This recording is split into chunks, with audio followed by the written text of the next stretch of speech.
My name is Sophia. I am 32 years old and I work in an office. I recently got married to Mickey, a man who suddenly and swiftly burst into my life. We met at a group dating event, and then his approach seemed to me too insistent, even aggressive.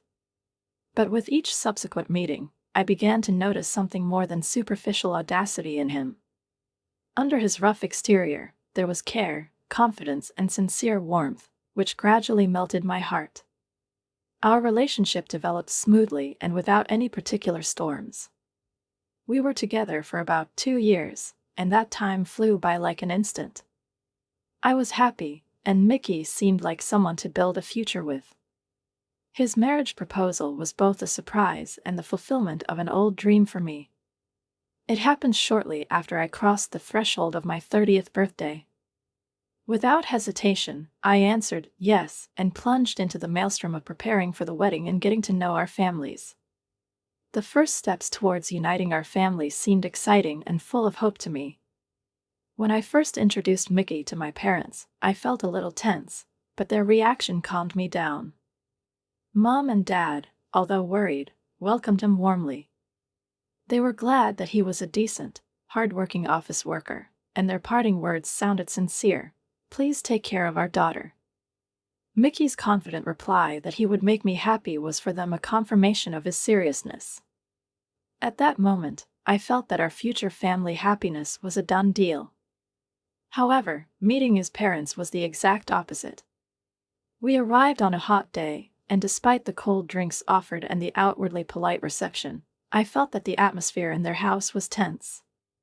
His mother ignored my attempts to start a conversation with a slight grin. When Mickey introduced me, she just left, "You're so lucky to marry Mickey," as if it was a statement of their generous sacrifice, and not a sincere joy. His father, on the contrary, turned out to be silent and cold. When I greeted him, he just nodded in response and immediately switched to discussing family matters with Mickey, completely excluding me from the conversation. While they talked for over an hour, I felt like an outsider in this house, when no one tried to understand or recognize me. After that meeting, I couldn't get rid of the feeling of awkwardness. Why do they treat us like this? I asked Mickey. He just shrugged his shoulders, assuring them that he had warned them about our wedding, but did not find anything unusual in their behavior. It was clear to me that their coldness was no coincidence. I decided not to postpone the organization of the meeting of our families. It was important for me that my parents and his parents met, even in a difficult atmosphere. Having warned Mom and Dad about the inhospitality of Mickey's parents, I hoped that they would be able to find a common language. Fortunately for me, their natural friendliness and conversation skills helped to diffuse the situation a little. Mom found the right words to soften his mother's angular answers, and Dad patiently asked questions that seemed to arouse his father's barely noticeable respect. At the end of this stressful lunch, I felt some relief. Although his parents did not show much enthusiasm, their faces became a little softer, and the tension in the conversation gradually subsided. It was just the first step towards our families finding common ground, but I hoped that from that moment on, the relationship would go in a brighter direction. I was sincerely grateful to my parents for their patience and wisdom, for being able to find common ground with Mickey's family for the sake of my happiness. Thanks to their support and our determination, the wedding went flawlessly. I remember that day with trepidation, a magnificent celebration, Mickey's look full of love, warm wishes from friends and family.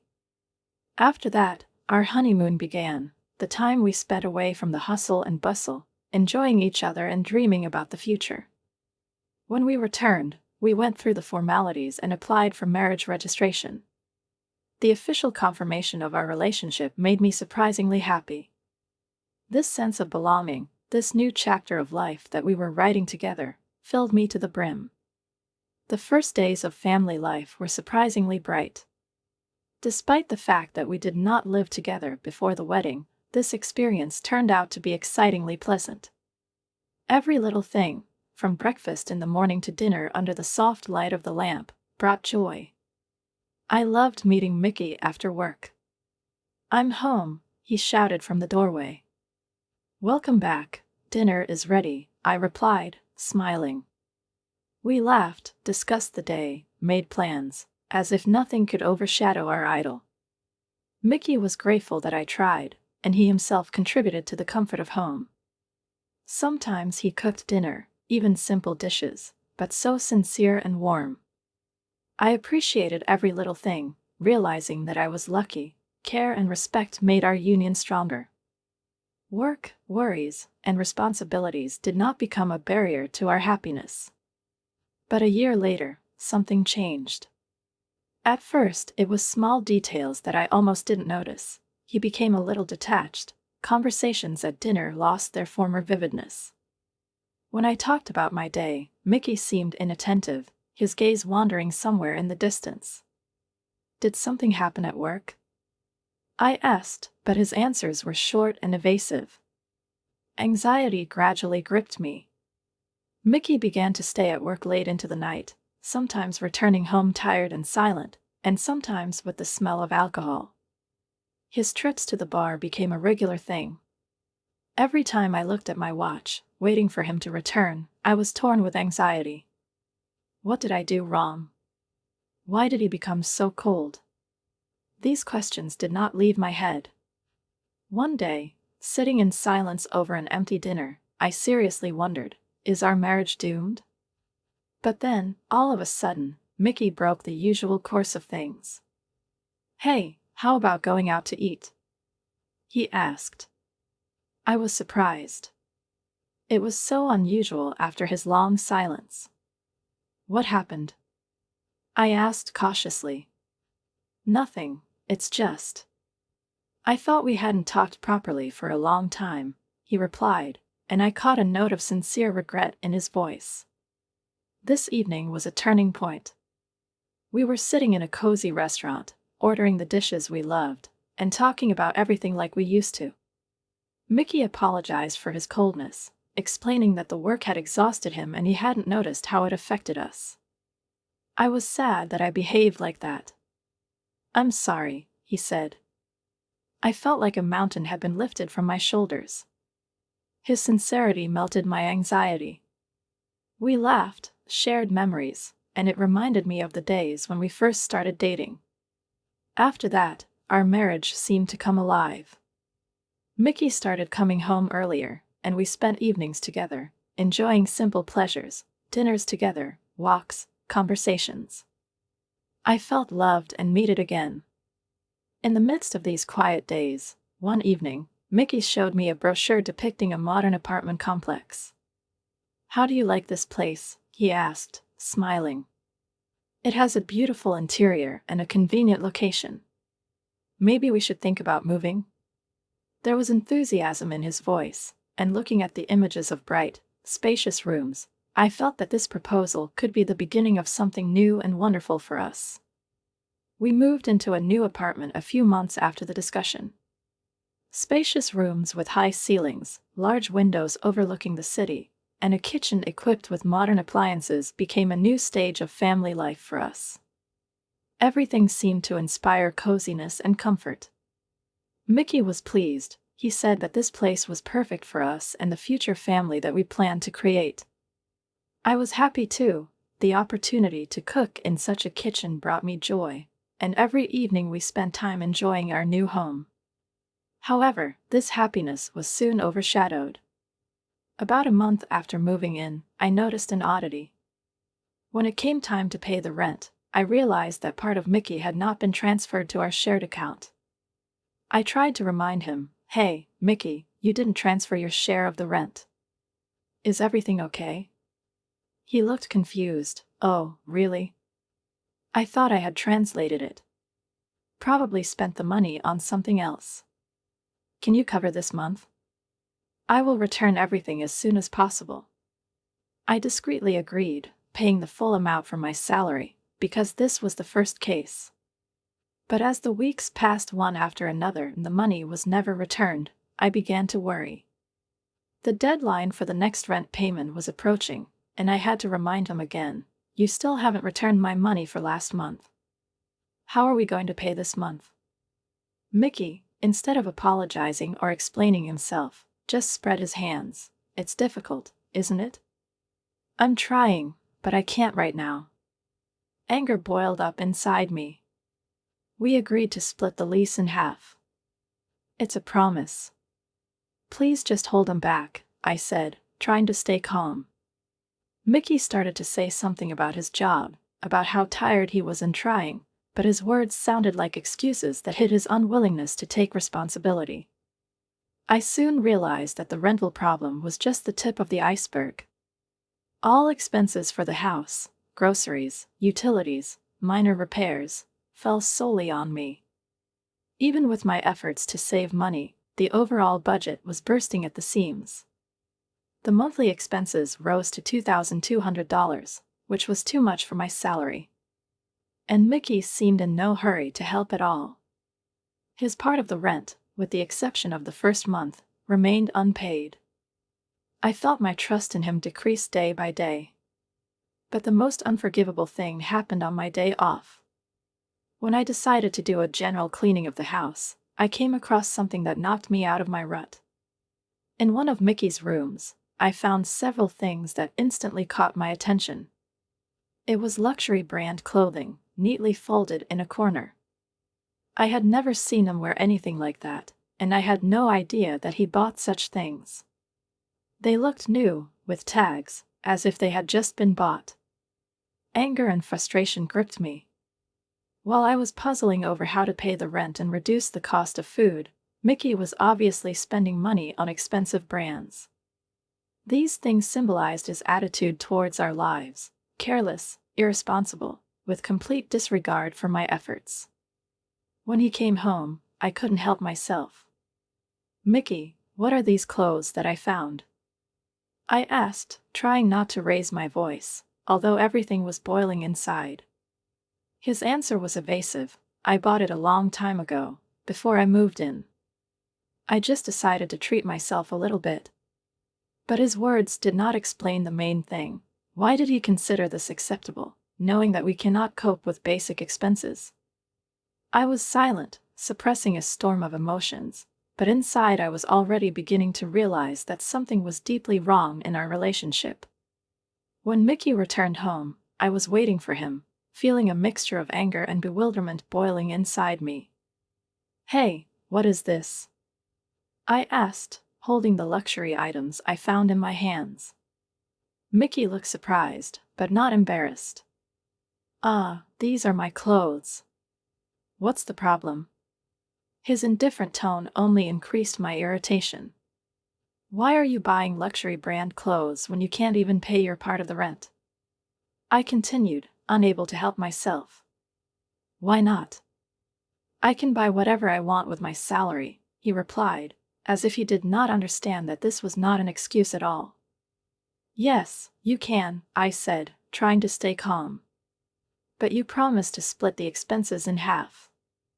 When are you going to do your part?" His response was blunt: "I'll pay when I can." "That's not your priority, is it?" These words sounded like a blow. "If you can afford such clothes, why can't you pay for an apartment?" I continued, trying to get through to his common sense.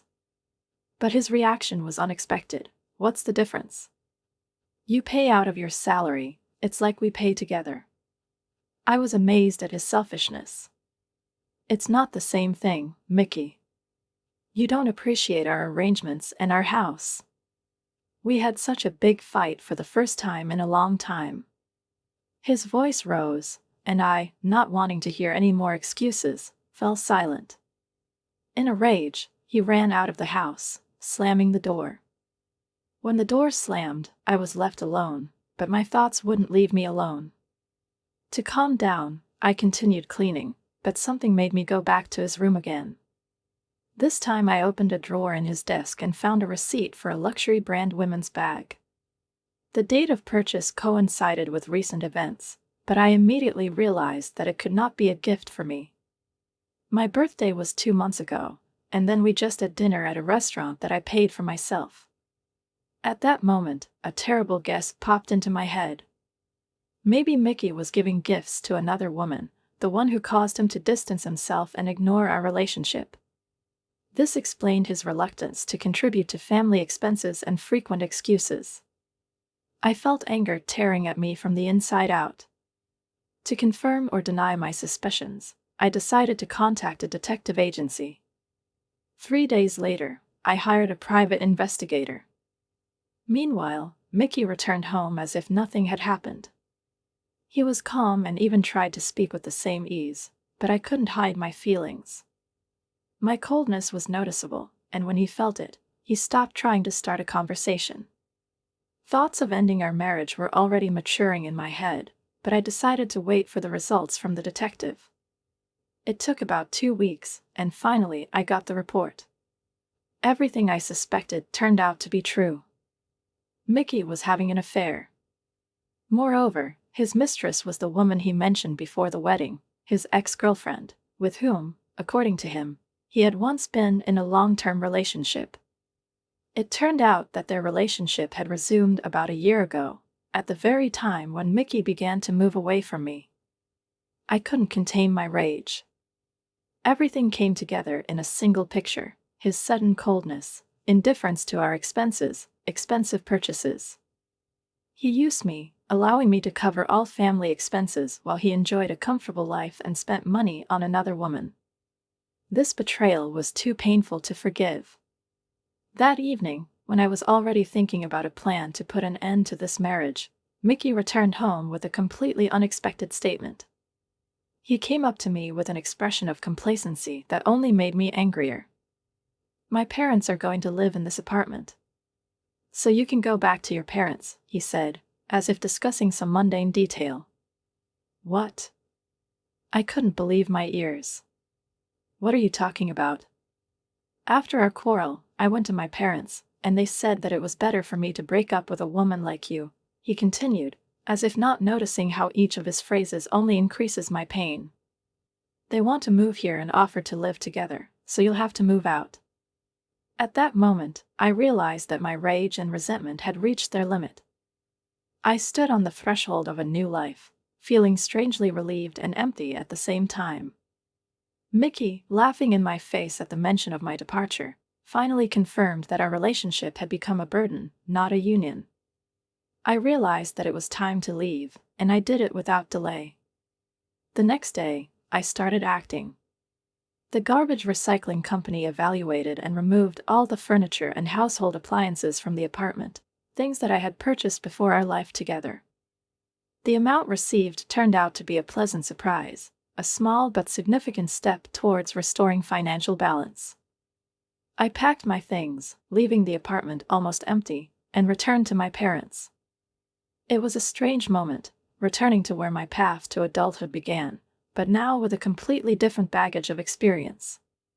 When I informed Mickey that the move was over, his reaction was cold and even slightly mocking. "Oh, that was fast. Well, be happy." But it was just a mask that he wore to hide his irritation and confusion. His real reaction came a few days later when he called me in obvious concern. "Hey, where did all the furniture and appliances go? You can't just take them away," he asked irritably. I replied coldly, "This is my right. Everything in the apartment belonged to me before our marriage. Everything has already been taken out and sold." There was silence on the other end of the line, and then his voice rang out, full of anger and despair. "Do you understand that we have nothing to use now? Where will I get the money for all this?" I grinned at him. "You've always said that you can buy anything you want. So go ahead, buy new furniture. By the way, you'll have to save money with your girlfriend now. I know all about your affair." His voice had changed dramatically, and now there was a note of fear in it. "Wait, what are you talking about? That's not true. Don't waste my time making excuses. I have already filed for compensation through a lawyer." "Wait for the documents," I said and hung up, not allowing him to continue. This conversation became a point of no return for me. A few weeks later, the compensation case was resolved. Mickey and his mistress had to pay me $30,000. This amount became an unbearable burden for him. He had neither savings nor a stable income to cope with the debt. Soon he was faced with the inability to pay the rent and had to leave the apartment. His parents, who sold their house for some other purpose, also found themselves homeless, and the whole family moved into a small cheap apartment. A series of difficulties began for Mickey. His romance collapsed, as expected. His mistress, accustomed to his financial generosity, did not want to share his new hardships.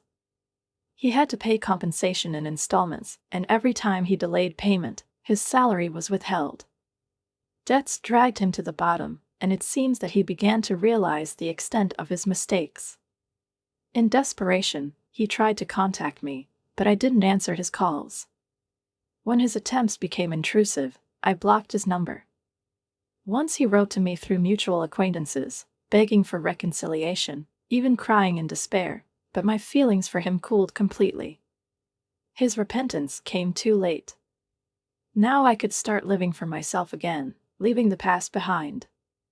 Mickey was in the past, as was the pain associated with him.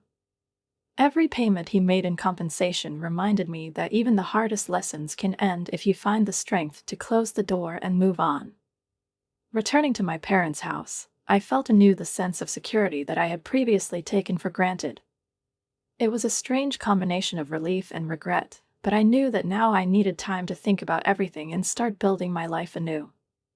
Work once again took center stage in my daily routine, and I set myself the goal of starting to save money that I couldn't save when my life was filled with the chaos of a crumbling marriage. One day, when I was sitting at my desk in the office, absorbed in a project, a message came to my phone from Mickey. "Hey, where are you now?" It was unexpected, especially considering that we had severed all ties. I answered laconically, "In the office, working." His response was surprisingly calm. "Guard, he's right next to me." Suddenly, I felt a wave of anxiety run through my body. His carefree tone was annoying, as was the ease with which he was still trying to manipulate the situation. If he was going to play his games, I would have to come up with a plan to close this chapter once and for all. The story of Jane, my colleague, came to mind at the moment when I was thinking about how important it is to be able to recognize people's true motives. Her path was completely different, but the lessons she learned from her life seemed close to me. She told how at the age of 33, already being a successful and financially independent woman, she met Kyle, who at first seemed to her just an ordinary office worker. But their relationship developed with incredible warmth, despite the differences in income and lifestyle. When Kyle expressed his doubts about their future, saying that his salary was significantly lower than hers, she held his hand and comforted him. "I'm not with you because of your salary, but because I truly love you." These words, she said, were the beginning of a real intimacy between them, and soon he proposed to her. Their marriage was happy, filled with mutual support, despite the intense rhythm of her work. But one day, returning home, Jane was faced with an unexpected situation. Kyle, who had always been waiting for her, was gone. His shoes were not in the hallway, the phone was silent, and the apartment was strangely empty. She checked all the rooms, but found no note anywhere, no hint of where he might have gone. It wasn't like him. Kyle was usually attentive and informed her of any changes in plans. Jane could feel her anxiety growing by the minute. Something told her that this was not just an accident. She suppressed her anxiety, but her thoughts revolved around one thing. Had something serious happened to him? I clutched the phone in my hands, feeling something subtle change in our relationship. Kyle's words about the promotion sounded sudden and unconvincing, and his harsh tone and quick withdrawal from the conversation left an unpleasant aftertaste in me. I tried to banish my doubts, convincing myself that he was just tired, that career growth requires sacrifices, and our common future is worth such efforts. But every day the uneasy feeling grew stronger. Kyle really started coming home later and later. On holidays, he said he had to work for a while, and on weekdays I often found an empty living room than his smiling face. At times, the house seemed infinitely quiet and cold to me. His absence has become commonplace, and our time together is a rarity. He looked tired, lost in himself, and I couldn't understand why his work was suddenly taking so much effort. Despite this, I tried to support him. I told myself that his efforts would bear fruit, that it was temporary. But deep down, loneliness was growing. I missed the days when we could just sit together, discuss our plans, laugh at something stupid. Now, even when he was around, his thoughts seemed to be somewhere far away. When I was offered a business trip abroad, I accepted it as a salvation. Work distracted me from thinking about what was going on between us. I completely immersed myself in projects, rejoicing every day when I didn't have to think about the emptiness of the house.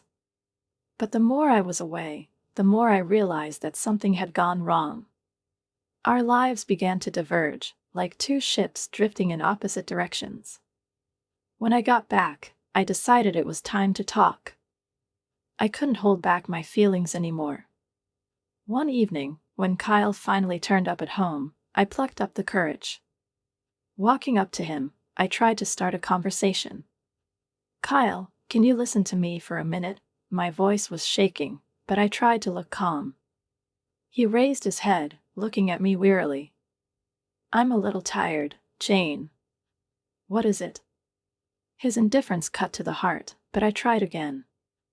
"I'm sorry, I understand that you're tired, but I need to discuss something with you. It's important." "Okay, but can you hurry up?" "I have to get up early tomorrow," he replied, not hiding his irritation. "But tomorrow is Saturday," I said, trying to figure out what he meant. "Why do you have to get up so early? We could talk right now." His face suddenly turned red, and he abruptly said, "Jane, can you not push me?" His tone was full of anger, and I froze, not knowing how to react. This was not the man I married, not the one who used to look at me with warmth and understanding. I took a step back, feeling a cold build-up in my chest. This was no ordinary argument. At that moment, I realized that an invisible wall had grown between us, and I didn't know if I could break it down. I stood in the living room, feeling the weight of my own thoughts weighing down on me. Kyle went into the bedroom, leaving me alone with my emotions, which could neither be suppressed nor ignored. His outburst of anger, detachment, coldness, all this did not fit into the picture of the person with whom I shared my life.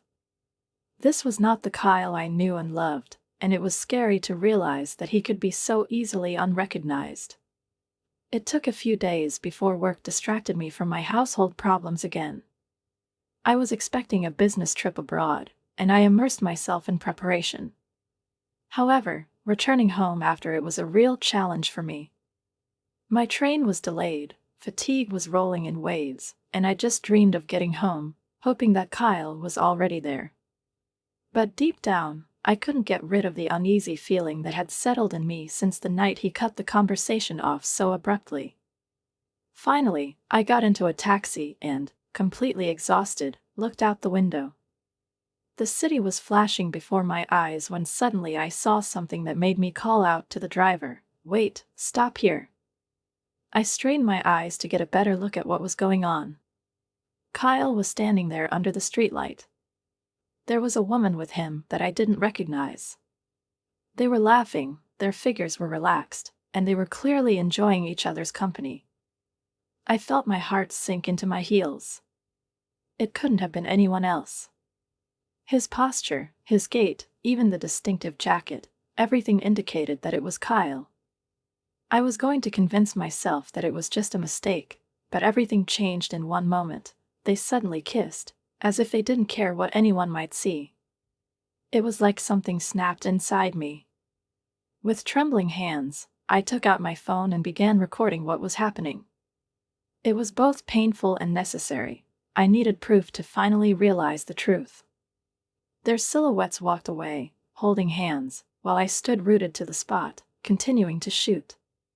"Are you okay?" the driver's voice rang out.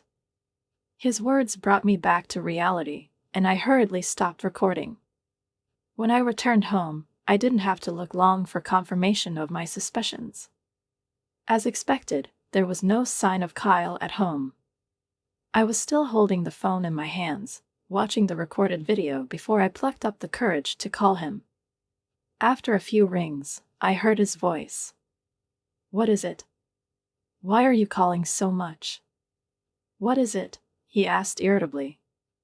I tried to stay calm. "Kyle, I just wanted to clarify something." "Where are you?" My voice sounded restrained, but the tension broke through at the end. "I'm at work," he replied. "Sorry, I'm busy right now." My heart began to beat faster. I knew he was lying, but his confidence discouraged me. "Are you busy with another woman?" I finally blurted out, summoning all the courage I had left. There was silence for a moment, and then his voice turned cold and irritated. "What are you talking about?" "I'm at work." "I can't believe you doubt me." Then he hung up without giving me a chance to continue. His behavior was so suspicious that it became impossible to ignore what was happening. I tried to collect my thoughts, but every word he said seemed like a lie. I knew I needed to talk to him, figure out what was going on, but his detachment made it almost impossible. The next day he came home, but hardly said a word. We walked around the house like strangers, barely exchanging phrases on duty. That night, I couldn't sleep, wondering how I should build a conversation so that he wouldn't get away with it. However, my business trip abroad was scheduled for the next morning, and I left, leaving everything as it was.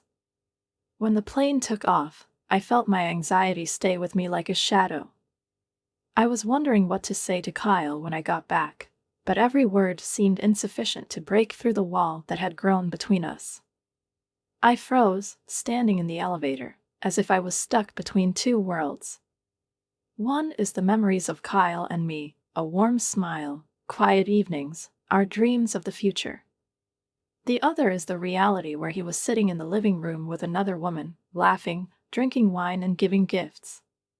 This gap inside me was painful, almost physically palpable, as if something was breaking. I tried to calm down, but the scene I had just witnessed kept replaying in my head. Her voice is filled with coquetry and frivolity. His laugh, which I used to think was sincere and warm. And now that laugh cut me like a knife. When the elevator reached the first floor, I got out, barely feeling my legs. It was a warm night outside, but I was cold. The air seemed to become heavy and viscous, and I could hardly breathe. I went to the nearest cafe just to get myself together.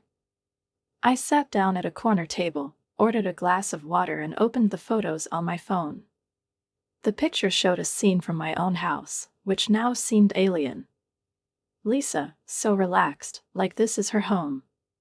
Kyle, looking so pleased, as if he'd never known anything better. I couldn't believe that this was all happening to the very person I had entrusted my heart to. Memories washed over me like a wave. Here he is holding my hand that autumn time when he proposed. His face full of tenderness when we said our vows. Our evenings when we discussed the future and talked about children. How could it all collapse so easily? But now everything has become obvious. His sudden delays at work. Lack of attention to me. Gradual cooling in the relationship. And I, in my naivety, hoped that everything could be fixed. I wanted to believe that he still loved me, that we could find a way to get back what we had lost. But this evening showed me that the truth was completely different. I felt not only cheated, but also humiliated. In his house, in the space that I had so carefully arranged for the two of us, he allowed another woman to feel like a mistress. It was a betrayal that I couldn't accept. When I finally got up from the table and headed back to my parents, my thoughts were clear. I couldn't live in doubt anymore and try to find excuses.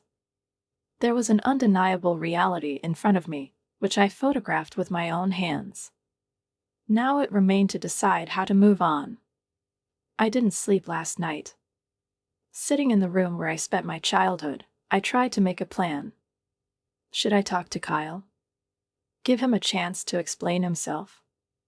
Or just pack up and leave without leaving any questions behind? My emotions were racing from anger to sadness, from determination to doubt. I knew one thing: I couldn't continue the way I had before. But do I have the strength to take the next step? I held the phone to my ear, waiting for an answer, feeling the tension in my chest grow by the second. When Kyle finally picked up the phone, his voice was casually casual. "Hi, Jane." I held my breath for a moment, trying to find the right words. I asked, trying to speak calmly, but my hands were already trembling treacherously. "I'm at work," he said quickly, "as I told you." "What is it?" "Well," I began, pretending to try to make sense of my thoughts. "There's something bothering me. I got home earlier and heard voices." "Is there someone at home?" This time there was a puzzled tone in his voice, but not the one I expected. "What? Are you standing outside the door of the house now?" "Yes," I replied, listening intently to his reaction. What he said next stunned me. "Jane, it could be a burglar." His voice became feigned alarm. "Don't go in there while it's dangerous. Go to a safe place and call the police." I froze in place, unable to believe that he could lie to me so easily. His words sounded so absurd that I almost laughed out of bitter disappointment. "Are you serious?" I repeated, trying not to show how it hurt me. "Yes, don't take any chances," he hurried, but at that moment the connection was suddenly cut off. Indignation boiled up inside me. Without hesitation, I dialed the police number. "I'm sorry," I began, as calmly as I could. "I think there might be a burglar in my house. I can hear voices. Please send someone as soon as possible." The police arrived quickly. 2 officers listened to my story, then, together with me, entered the house. I held my breath as we slowly scanned each room. The living room was quiet. The house looked the same as I left it, except for a slight mess that probably appeared recently. At that moment, the intercom rang. I saw Kyle's face on the screen. He looked shocked. "Why are the police here?" "What is it?" he asked sharply, as soon as he crossed the threshold. His face expressed a mixture of surprise and displeasure. "Is this your house?" one of the officers asked politely but sternly. "Yes, of course," Kyle replied, still trying to make sense of what was happening. "Is there a problem?" The officer explained. "We received a message from a woman who claimed to have heard voices and suspected that someone had broken into the house." "What kind of robber?" "There's no one here," Kyle exclaimed, pretending to be completely confused. I slowly stepped out of the shadows, looking straight at him. His face at this moment expressed a mixture of surprise and alarm. The woman really wasn't in the house. She probably managed to leave while I was calling the police. But the signs of her presence remained. The carelessly left pink shoes were still standing at the entrance. "Sorry to bother you, officers. This is probably a misunderstanding," I said, trying to sound convincing. After they left, I was left alone with Kyle. His face suddenly changed. He looked tense, as if trying to come up with an explanation. "Why did you suddenly call the police?" "It's too much, don't you think?" His voice was loud and irritated. "Well, you said yourself that it could have been a robber," I replied, not hiding my sarcasm. "And where have you really been, Kyle?" He opened his mouth to say something, but instead of answering, he burst into anger. "Do you really think you can blame me like this? This is ridiculous, Jane." I stood motionless, trying not to betray the trembling in my hands. Determination was growing inside me. His lies could no longer hide the truth that I knew. The only question was how far I was willing to go to put an end to this story. When his gaze collided with mine, I noticed how his face paled. He stood rooted to the spot, and not a single word was on his lips. Suddenly, I took out the smartphone I was holding in my hand and turned on the video recorded a few minutes ago. A scene flashed vividly on the screen where Kyle, with a bottle of wine in his hands, was laughing with a woman whose shoes I had just seen at the entrance. I held out the phone to him, not hiding the mockery on my face. I asked with a slight smile, as if this was not his life, not his deception, but someone else's performance. He looked at the screen and turned even paler. His face was almost colorless, and he didn't seem to know what to say. All his previous confidence and arrogance disappeared like smoke.